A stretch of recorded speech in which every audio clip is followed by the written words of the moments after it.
It has been 14 days since the release of my initial video and letter expressing genuine concern about the health of FedEx Ground's network. That story generated nationwide media coverage from both the media as well as industry analysts such as Bloomberg, Deutsche Bank, and UBS. Just 1 week later, John Smith, the CEO of FedEx Ground, released an open letter to some 6,000 FedEx Ground contractors in response. His letter, in my opinion, was completely tone deaf and really revealed how acutely FedEx Ground is out of touch with the economic health of their independent contractors who are essential to the FedEx Ground organization. His letter also reflects, in my opinion, disregard for FedEx Ground customers who will suffer a loss of services if FedEx Ground drives its independent contractors out of business. FedEx Ground is currently using their power to bully us and their customers. The letter also features several thinly veiled contractual threats against his contractors, something the media picked up on right away. For 18-wheeler contractors who have absolutely no contractual ability to request a renegotiation at all, John Smith's letter entirely ignored your challenges. And because many of you have asked me, FedEx Ground additionally sent a cease and desist letter to my attention too, full of additional legal threats. You know what all of that tells me? I've got their attention. You are seeing a David versus Goliath story play right in front of your eyes in full technicolor. We are small businesses of 10 to 25 employees versus a $60 billion business. At our expo on August 20th and 21st, we are going to have more than half of all contractors in the United States come together under one roof to discuss exactly these concerns. To the media, come meet our Davids. Come see the people in this industry that are struggling out there trying to make these businesses work. Literally essential workers that are ensuring that the U.S. consumers' packages get delivered. We need your help to tell our story. To Wall Street and industry analysts, come learn from my peers. Sure, I'll be there to teach you, and I'm happy to meet with you one-on-one if you'd like, but I'd like you to hear it from them. Learn their individual stories. Remember that across the United States, some small business owners create 99% of all jobs. So if you want a true read into the U.S. economy, come hear it from my peers and come learn about why the FedEx Ground network is in significant peril. To the large shareholders of FedEx, come to our expo. One thing I've received a lot of feedback on from my letter was pointing out that FedEx expanded their margins by more than 30% by pushing fuel surcharges on the U.S. consumer, but not passing through those charges to their contractors, the very ones consuming the fuel. You can expect to receive video updates from me every 7 to 14 days. In an effort to help you track this story, we're creating a new social media hashtag, which is hashtag Purple Friday.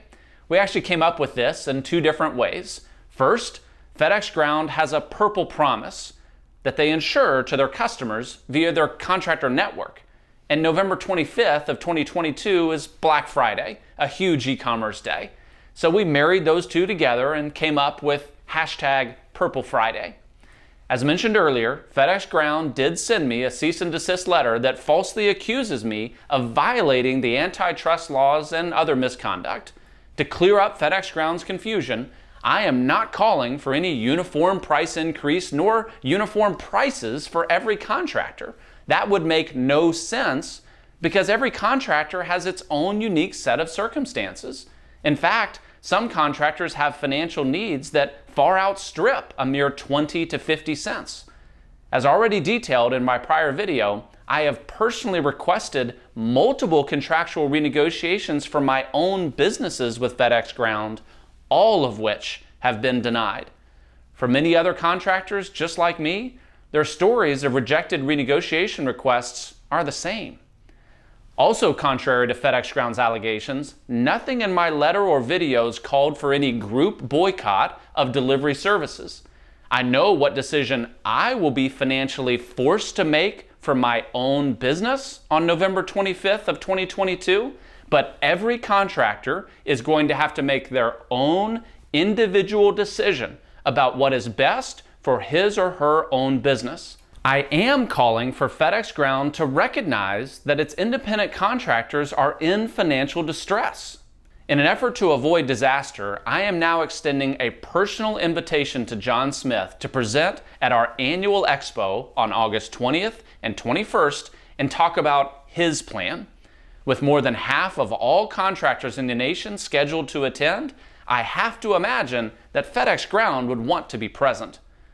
In the meantime, as introduced in my prior video, we are moving forward with the formation of a trade association that will be called the Trade Association for Logistics Professionals. A trade association is not a union, nor is it an effort to collectively bargain. Importantly, the trade association in no way, shape, or form violates our operating agreements with FedEx Ground. I've had the best legal minds carefully construct it with an eye towards contractual compliance. The purpose of this trade association will be to exercise our constitutionally given First Amendment rights to voice our concerns as an industry, petition for change, and if necessary, participate in legal challenges against FedEx Ground around highly debatable topics, such as our current classification as contractors, FedEx's rejection of our entitlement to franchise protection, and driver safety.